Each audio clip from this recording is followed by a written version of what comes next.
ഭാര്യ പൂരാച്ചുണ്ട് എൻ്റെ വൈഫ് ഹൗസിലാണ്.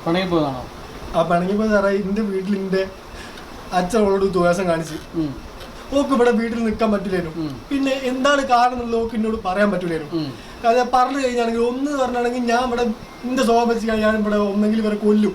അമ്മ അവിടെ സുഖമില്ലാതെ കിടന്നുണ്ടേനി, വയസ്സായ അമ്മ. അപ്പം അമ്മയ്ക്ക് കുടിക്കാൻ വേണ്ടി പാലിയേറ്റീവ് ഒരു ഗുളിക തന്നിട്ടുണ്ടേനി. രാത്രി 1/2 ഗുളിക കൊടുക്കാൻ വേണ്ടി ഒരു 10 ഗുളിക എൻ്റെ അടുത്ത് തന്നു പോയത്. അത് അപകടമുള്ള ഗുളികയല്ല, പക്ഷേ ഓൻ കഞ്ചാവോ അങ്ങനെ എന്തോ സാധനം ഉപയോഗിച്ച് അതിൻ്റെ കൂടെ ഇറ്റ ഒരു 5-6 ഗുളിക എടുത്ത് കുടിച്ച് ഒരിക്കൽ നമുക്ക് ഓരോ മിന്നലുകൾ തോന്നും. അങ്ങനെ അതിന് നെഗ്ഗടിക്കാന്ന് പറയും. നെഗ്ഗടിക്കുക, ഇതിൻ്റെ ഞങ്ങളൊരു ഫീൽഡിൽ നെഗ്ഗടിക്കാന്ന് പറയും. അങ്ങനെ ഇത് ഉദാഹരണങ്ങൾ ഇങ്ങനെ കാണും, ഓരോന്ന് മിന്നായം പോലെ കാണും. അത് കണ്ടു കഴിഞ്ഞ് 4-ാമത്തെ ദിവസം ആകുമ്പോൾ ആരോ വരുന്നുണ്ട് പറയും. 4-ാമത്തെ ദിവസം നമ്മൾ ഓടും, പേടിച്ചോടും. കഴിഞ്ഞ ദിവസം ഒരമ്മ സ്വന്തം മകനെ മയക്കുമരുന്ന് ഉപയോഗിക്കുന്ന കാരണം പോലീസിൽ പിടിച്ചു കൊടുക്കുന്ന അല്ലെങ്കിൽ കേസ് കൊടുത്ത് അകത്താക്കുന്ന ഒരു സംഭവം ഭയങ്കര വൈറലായിട്ടുണ്ടായിരുന്നു. അതിൽ അമ്മയുടെ ഭാഗം നമ്മൾ കേട്ടു.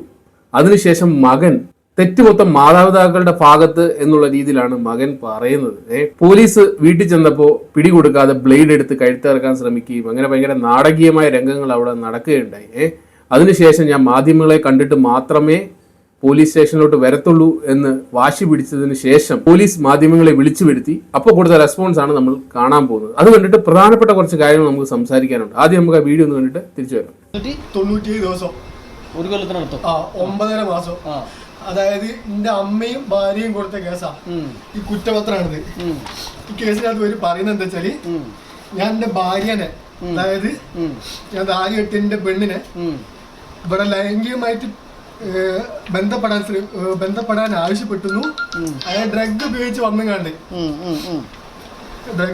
വന്നുകാണ്ട് ലൈംഗികമായിട്ട് സെക്സ് ചെയ്യാൻ വേണ്ടിട്ട് ആവശ്യപ്പെട്ടുന്നു.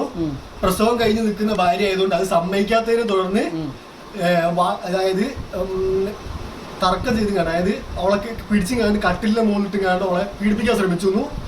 അന്നപ്പോ ആ സമയത്ത് എന്റെ അമ്മ ഇവിടെ ഇല്ലാന്നു. ആ സമയത്ത് ഇവിടെ ഈ അനീഷ്, സന്തോഷ് എന്ന പേരുള്ള ആളുടെ ഈ തൊട്ടടുത്തുള്ള കടയിൽ സാധനം വാങ്ങാൻ പോയതായിരുന്നു. ആ സമയത്ത് കുഞ്ഞിന്റെ, അതായത് പെങ്ങളുടെ മോനുണ്ട് ഇവിടെ, എന്റെ മോനുണ്ട് ഇവിടെ, പെങ്ങളുടെ മോനുണ്ട്, 1.5 വയസ്സായ മോനുണ്ട് ഇവിടെ. ആ മോൻ്റെ എൻ്റെ ഭാര്യൻ്റെയും നിലവിളി കേട്ടിട്ട് ഇവിടെ വന്നു കണ്ട് അമ്മ നോക്കി തരാൻ ഞാൻ എൻ്റെ ഭാര്യൻ്റെ മേൽ ഇവിടെ കയറി കിടന്നും കണ്ട് ലൈംഗികമായിട്ട് ഉപദ്രവിക്കാൻ ശ്രമിക്കുകയായിരുന്നു. എന്നിട്ട് ഞാൻ 290 ശേഷം ജയിലിൽ കിടന്നു. റിമാൻഡിൽ കഴിഞ്ഞ് കോടതിയിൽ ഞാൻ വിചാരിച്ചു, ജയിലിൽ കിടന്ന സമയത്ത് ഞാൻ വിചാരിച്ചത് ഇവരെന്നെ നന്നാക്കാൻ വേണ്ടി ജയിലിൽ കിടത്തിയെന്ന്. ഞാൻ ഡ്രഗ് ഉപയോഗിക്കലുണ്ടായിരുന്നു. ഞാൻ MDMA യൂസ് ചെയ്യലുണ്ടായിരുന്നു. പക്ഷെ ആ സമയത്ത് ഞാൻ MDMA യൂസ് ചെയ്തിട്ടില്ല, മദ്യം ഉപയോഗിച്ചിട്ടുണ്ട്. ഇപ്പൊ ഞാൻ കഞ്ചാവ് വലിക്കലുണ്ട്, വേറെ ഒന്നും വലിക്കില്ല, വേറെ ഒന്നും ഉപയോഗിക്കില്ല. ഇതെല്ലാം ഉപയോഗിക്കുന്നവനാണ്. പക്ഷെ ഞാൻ മനുഷ്യനാണ്, സാധാരണ മനുഷ്യനാണ് ഞാൻ. ഇത് ഉപയോഗിക്കുന്നത് ആയതുകൊണ്ടും അതുപോലെ തന്നെ ഇത് ഉപയോഗിച്ചിട്ടുള്ളത് കൊണ്ടും എനിക്ക് യാതൊരു വോയിസും ഇല്ല.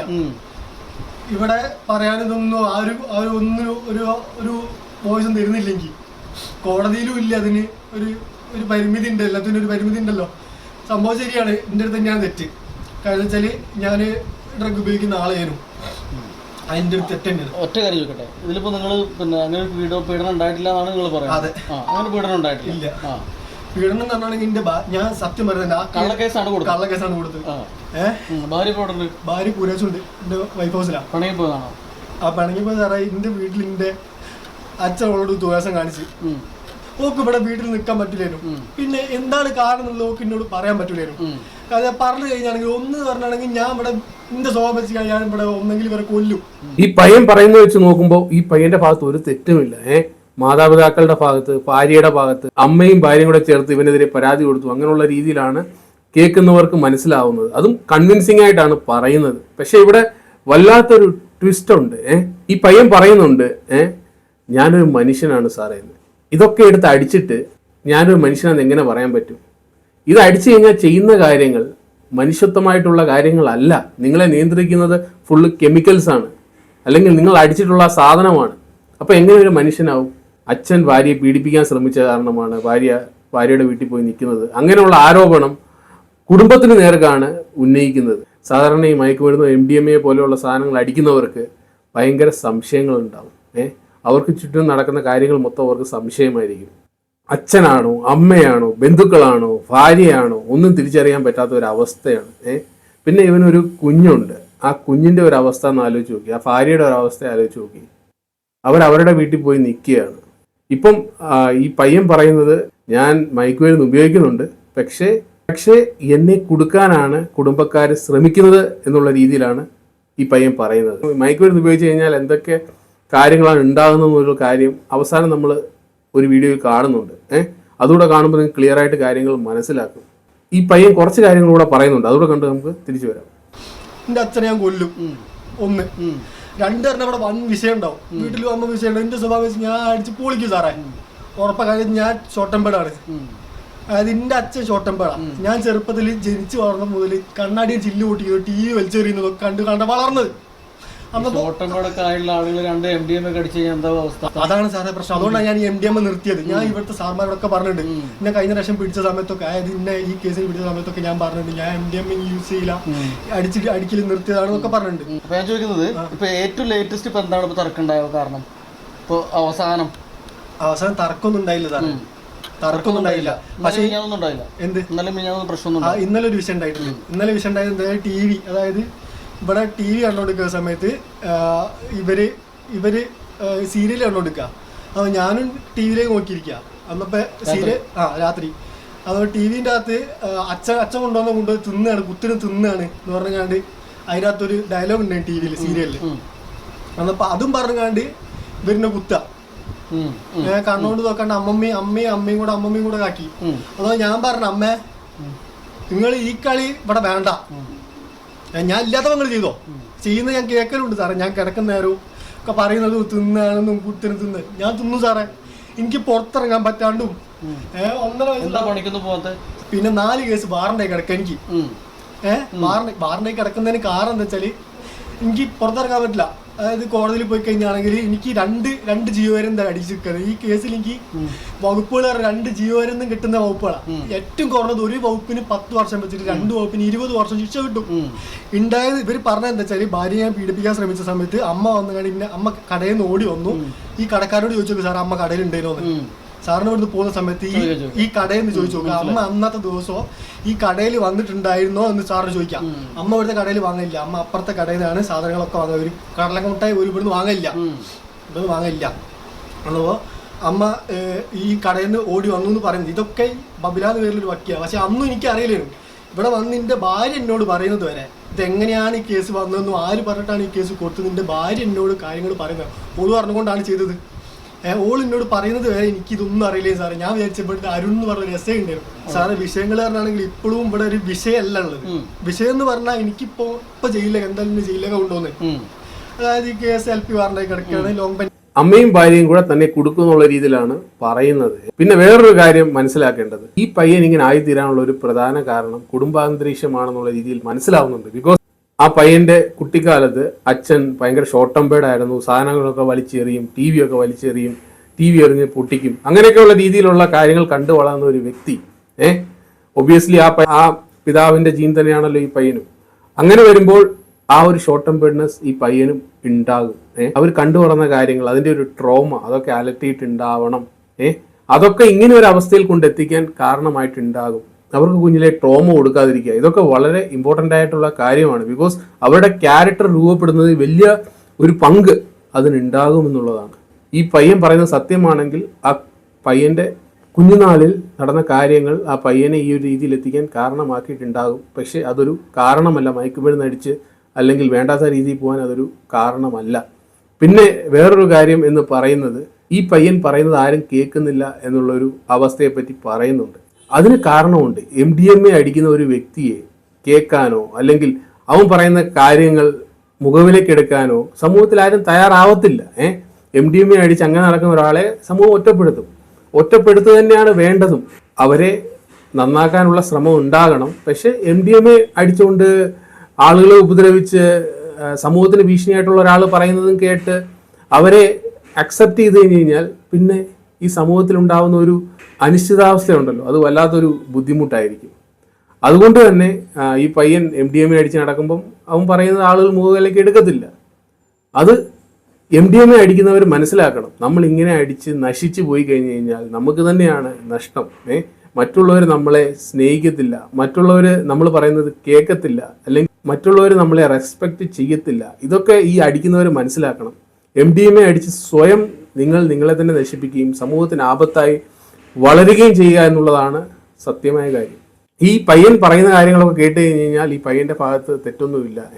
അവൻ MDMA അടിച്ചു എന്ന് മാത്രമേ ഉള്ളൂ. കുടുംബത്തിന്റെ ഭാഗത്താണ് തെറ്റ് എന്നുള്ള രീതിയിലാണ് മനസ്സിലാകുന്നത്. പക്ഷെ കഴിഞ്ഞ ദിവസം അമ്മ പറയുന്നത് കേട്ടപ്പം നല്ലൊരമ്മ, സ്വന്തം മകൻ ഇങ്ങനെയൊക്കെ ചെയ്തിട്ടും അമ്മ അവനെ പിടിച്ച് പോലീസ് സ്റ്റേഷനിൽ ഏൽപ്പിച്ചു അല്ലെങ്കിൽ കേസ് കൊടുത്തു എന്നുള്ള രീതിയിൽ വരികയുണ്ടായി. ഇത് കഴിഞ്ഞിട്ട് അമ്മ കുറച്ച് കാര്യങ്ങൾ കൂടെ പറയുന്നുണ്ട്. അതുകൂടെ കേട്ട് നമുക്ക് മൈക്രോഫോൺ ഉപയോഗിച്ച ഒരാൾ പറയുന്ന കുറച്ച് എക്സ്പീരിയൻസ് കൂടെ കാണണം. അതുകൂടെ കാണുമ്പോൾ കൃത്യമായി നമുക്ക് കാര്യങ്ങൾ മനസ്സിലാവും. അപ്പം അമ്മ പറയുന്നത് കേട്ട് തിരിച്ചു വരാം. അമ്മ അവിടെ സുഖമില്ലാതെ കിടന്നിട്ടുണ്ടായിനി, വയസ്സായ അമ്മ. അപ്പോൾ അമ്മയ്ക്ക് കുടിക്കാൻ വേണ്ടി പാലിയേറ്റീവ്ന്ന് ഒരു ഗുളിക തന്നിട്ടുണ്ടായിനി. രാത്രി അര ഗുളിക കൊടുക്കാൻ വേണ്ടി ഒരു 10 ഗുളിക എൻ്റെ അടുത്ത് തന്നു പോയത്. അത് അപകടമുള്ള ഗുളികയല്ല, പക്ഷേ ഓൻ കഞ്ചാവോ അങ്ങനെ എന്തോ സാധനം ഉപയോഗിച്ച് അതിൻ്റെ കൂടെ ഇറ്റ ഒരു 5-6 ഗുളിക എടുത്ത് കുടിച്ചൊരിക്കൽ അങ്ങനെ അവൻ കോടിപ്പോയി. കോടിച്ചാൽ ഓൻ്റെ രൂപം തന്നെ ഇങ്ങനെയൊക്കെ വളഞ്ഞുകൊണ്ടായിപ്പോയി. അങ്ങനെ ഞാൻ മെഡിക്കൽ കോളേജിൽ കൊണ്ടുപോയി കാണിച്ചു കൊടുത്ത്, അമ്മേൻ്റെ ഗുളിക കാണിച്ചു കൊടുത്ത്. അപ്പോൾ ഒരു ഇഞ്ചക്ഷനൊക്കെ അടിച്ച് കുറച്ച് കിടന്ന് ശരിയായി. ഇപ്പോൾ ഓല് പറഞ്ഞു ഇവനെന്തോ ഡ്രഗ്സ് ഉപയോഗിച്ചിട്ടാണ് ഇതിങ്ങനെയായി പോയത്. അപ്പോഴൊക്കെയാണ് ഞങ്ങൾ ശരിക്കും മേലോട്ട് നോക്കുന്നത്, ഇവൻ ഇത്രത്തോളം വളർന്നോ എന്നുള്ളത് അറിയാം. അല്ലെങ്കിൽ ഈ ഡ്രഗ്സ് ഉപയോഗിച്ച് കഴിഞ്ഞാൽ തിരിച്ചു വരിക എന്നുള്ളത് വളരെ അപ്രാപ്യമായിട്ടുള്ളൊരു കാര്യമാണ്. കുറച്ചാളുകൾ അവിടെ ഇവിടെയായിട്ടൊക്കെ രക്ഷപ്പെട്ട് വരുന്നുണ്ട്. ബാക്കിയുള്ള ആളുകൾ മൊത്തം ഇതിൽപ്പെട്ട് ജീവിതം നശിച്ചു പോവുകയാണ് ചെയ്യുന്നത്. അവർക്ക് ഭയങ്കര സംശയമായിരിക്കും, ചുറ്റുമുള്ളവരെല്ലാം സംശയമായിരിക്കും. അവർക്ക് നമ്മളെതിരെ ഗൂഢാലോചന ചെയ്യുന്നു, അവർ നമ്മളെ നശിപ്പിക്കാൻ ശ്രമിക്കുന്നു, പിന്നെ ഭയങ്കര ദേഷ്യവും മറ്റുള്ളവരെ ഉപദ്രവിക്കണം. നമ്മുടെ ബോധതലം മൊത്തം നഷ്ടപ്പെടുകയാണ്. ഡ്രഗ് ആയിരിക്കും നമ്മളെ ഫുള്ള് നയിക്കുന്നത്. അതിൻ്റെ ഒരു കൺട്രോളിലായിരിക്കും മനുഷ്യന്റെ പിന്നീടുള്ള പ്രവർത്തനം. അപ്പം പിന്നെ വെട്ടുകയായാലും കുത്തുകയായാലും കൊല്ലുകയായാലും അവർക്ക് ഒന്നും മനസ്സിലാവത്തില്ല. അതിന്റെ കെട്ടിറങ്ങുന്നിടം വരെ എത്ര ദുരവസ്ഥയാണെന്ന് ആലോചിച്ച് നോക്ക്. ചുറ്റും നിൽക്കുന്ന സാധാരണക്കാർക്ക് അവരോട് കാര്യങ്ങൾ പറഞ്ഞ് മനസ്സിലാക്കാൻ പറ്റത്തില്ല. അടുത്ത് പോയി കഴിഞ്ഞ് കഴിഞ്ഞാൽ അവരുടെ ജീവിതം റിസ്കിലാണ്. അതുകൊണ്ട് തന്നെ ആളുകൾ ആരും ഇതിനകത്ത് ഇടപെടത്തുമില്ല. ആളുകൾക്ക് പേടിയാണ്. അതാണ് സത്യസന്ധമായ കാര്യം. ഈ MDMA ഉപയോഗിച്ച് കഴിഞ്ഞാൽ എന്തൊക്കെ ബുദ്ധിമുട്ടുകളാണ് ഉണ്ടാവുന്നത്. ഇതിനു മുമ്പ് ഉപയോഗിച്ച ഒരു പയ്യൻ കൃത്യമായി പറയുകയുണ്ടായി. അതുകൂടെ കേൾക്കുമ്പോൾ നിങ്ങൾക്ക് ഇതിന്റെ ഒരു ദുരവസ്ഥ കൃത്യമായിട്ട് മനസ്സിലാവും. നമുക്കതൊന്ന് കണ്ടിട്ട് തിരിച്ചു വരാം. ഫസ്റ്റ് ഘട്ടം എന്ന് പറയുമ്പോൾ നമുക്ക് ധൈര്യമായിരുന്നു. സെക്കൻഡ് ഘട്ടം എന്ന് പറഞ്ഞാൽ സംശയം വരിക. നമുക്ക് ഓരോ വ്യക്തി നമ്മളെ ഫ്രണ്ട്സിന്റെ കൂട്ടം തെറ്റും. എനിക്ക് നാട്ടിൽ സ്ഥിരമായി ഉപയോഗിക്കുമ്പോൾ ഉണ്ടാകുന്ന ഘട്ടങ്ങളല്ലേ? ഇത് ചില സ്ഥിരമായിട്ട് ഉപയോഗിക്കുമ്പോൾ നമ്മൾ ഉപയോഗിച്ച് എനിക്കിത് പിന്നെ ഇല്ലാതെ എനിക്ക് കഴിയാതായി. കാരണം എനിക്കിത് ഉപയോഗിച്ച് ഇത് നമ്മളൊരു പൈസ കടം വാങ്ങിക്കണ പോലെയാണ്. ഇത് നമ്മൾ വാങ്ങിച്ച് ഒരു പൈസ കടം വാങ്ങി തിരിച്ചു കൊടുക്കണമല്ലോ. നമ്മൾ ഒരു ദിവസം ഉറങ്ങാതിരുന്ന പിറ്റേ ദിവസം ഉറക്കം വീട്ടിയിട്ടില്ല എന്നുണ്ടെങ്കിൽ പിന്നെ നമുക്ക് രണ്ടാമത്തെ ദിവസം നമുക്ക് നിൽക്കണമെന്നുണ്ടെങ്കിൽ പിന്നെ ഇത് വേണം. അങ്ങനെ 2 ദിവസം 3 ദിവസമൊക്കെ കഴിഞ്ഞത് ഉറങ്ങാതിരിക്കുമ്പോൾ നമുക്ക് ഇത് ഉദാഹരണം പറയണത് നമുക്ക് ഓരോ മിന്നലുകൾ തോന്നും. അങ്ങനെ അതിന് നെഗ്ഗടിക്കാന്ന് പറയും. ഇതിൻ്റെ ഞങ്ങളൊരു ഫീൽഡിൽ നെഗ്ഗടിക്കാന്ന് പറയും. അങ്ങനെ ഇത് ഉദാഹരണങ്ങൾ ഇങ്ങനെ കാണും, ഓരോന്ന് മിന്നായം പോലെ കാണും. അത് കണ്ടു കഴിഞ്ഞ് 4-ാമത്തെ ദിവസം ആകുമ്പോൾ ആരോ വരുന്നുണ്ട് പറയും. 4-ാമത്തെ ദിവസം നമ്മൾ പേടിച്ചോടും. നെഗ്ഗടി നമുക്ക് നമ്മുടെ മൈൻഡിൽ പല കാര്യങ്ങളും ഇതായിട്ട് നമ്മൾ ബാഡ് അടിച്ചിട്ട് നമ്മൾ ഓടും. നമ്മളാരോ പിടിക്കാൻ വരും, പോലീസ് പിടിക്കാൻ വരും. നമ്മൾ കാണുന്നതൊക്കെ നമ്മൾ പോലീസ്, നമ്മളെ ഫ്രണ്ട്സൊക്കെ നമ്മളെ ഉപയോഗിച്ച് കൂടിയല്ല. 4 ദിവസം ഉറങ്ങാതിരുന്നാൽ ഇത് ഉപയോഗിക്കണം എന്താ ഉറങ്ങാതിരിക്കാനാണ്. ഉറങ്ങാതെ ഇരിക്കാൻ വേണ്ടിയിട്ട് ഉപയോഗിക്കുന്നത്. ഉറക്കം 4 ദിവസം തുടർച്ചയായി ഉറങ്ങാതിരുന്നാൽ നമുക്കിത് പല ചിന്തകൾ വരും. നമ്മൾ ബാഡ് അടിച്ച് നമ്മൾ സംശയം, നമ്മൾ കൂട്ടുകാരായിട്ട് നമ്മൾ പ്രശ്നം ഉണ്ടാക്കും. അങ്ങനെ പല പ്രശ്നങ്ങളും അങ്ങനെ ആയിട്ട് പിന്നെ ആൾക്ക് ഭയങ്കര ഒരു ഇത് കിട്ടും. ആൾ പേടിച്ചിട്ട് ചിലപ്പോൾ എവിടെയെങ്കിലും പോയി വീഴും, ചെയ്യും. ചിലപ്പോൾ പേടിച്ചിട്ട് തൂങ്ങും, കയറെടുത്ത് തൂങ്ങും. ഇത് ഉപയോഗിച്ച് അവസാനം പലരും ചെന്ന് മരണത്തിലേക്ക് എത്തുന്നതിന്റെ കാരണം അതാണ്. മരണത്തിലേക്ക് എത്തുന്ന ഇതുകൊണ്ടാണ്. പിന്നെ ഇത് സെക്കൻഡ് സംശയം. 3-ാമത്തെ ഘട്ടം ടെറർ. നമ്മൾ എല്ലാവരും പ്രശ്നങ്ങൾ ഉണ്ടാക്കും. ഞാൻ ഉണ്ടാക്കിയിരുന്നതാണ്. ഞാൻ 3-ാമത്തെ ഘട്ടത്തിലാണ് സഞ്ചരിച്ചിരുന്നത്. അതിലെത്തിയിരുന്നു. 4-ാമത്തെ ഘട്ടം എന്ന് പറഞ്ഞാൽ എല്ലാവരും പേടിച്ചിട്ട് നമ്മൾ വീട്ടുകാരെയും എല്ലാവരും പേടി. നമ്മളാരും ഇപ്പോൾ പിടിക്കുമോ, നമ്മളെ കൊല്ലാൻ വരുന്നുണ്ട്. അപ്പോൾ ഇന്ന വീട്ടുകാർക്കും നാട്ടുകാർക്കും ആർക്കും ഇന്നെ വേണ്ട. അങ്ങനെ ചിന്തിച്ചിട്ടാണ് ഈ ലാസ്റ്റ് എല്ലാവരും കയറെടുക്കുക അല്ലെങ്കിൽ ബ്ലേഡ് വെക്കുക അല്ലെങ്കിൽ ട്രെയിനിൻ്റെ മുന്നിൽ പോയി നിൽക്കുക. ഒരുപാട് നടക്കണ്. അതങ്ങനെയാണ്. ഇത് ഉപയോഗിച്ചിട്ട് തിരിച്ചു വരാൻ ശ്രമിക്കുന്ന ഒരു വ്യക്തിയാണ് ആ പറയുന്നത്. അതിൻ്റെ ഒരു ബുദ്ധിമുട്ട്, അതിൻ്റെ ഒരു ദൂഷ്യഫലം അത് കൃത്യമായിട്ട് പറയുന്നുണ്ട്. നമ്മുടെ കൺട്രോളിലല്ല നമ്മുടെ മൈൻഡ്. നമ്മുടെ ചുറ്റിനും യഥാർത്ഥത്തിൽ നടക്കുന്ന കാര്യങ്ങളല്ല പിന്നെ മൈൻഡിലുള്ളത്. നമ്മളെ ആരൊക്കെയോ കൊല്ലാൻ ശ്രമിക്കുന്നു, അല്ലെങ്കിൽ നമുക്കെതിരെ കുറേ ആളുകൾ ഗൂഢാലോചന നടത്തുന്നു.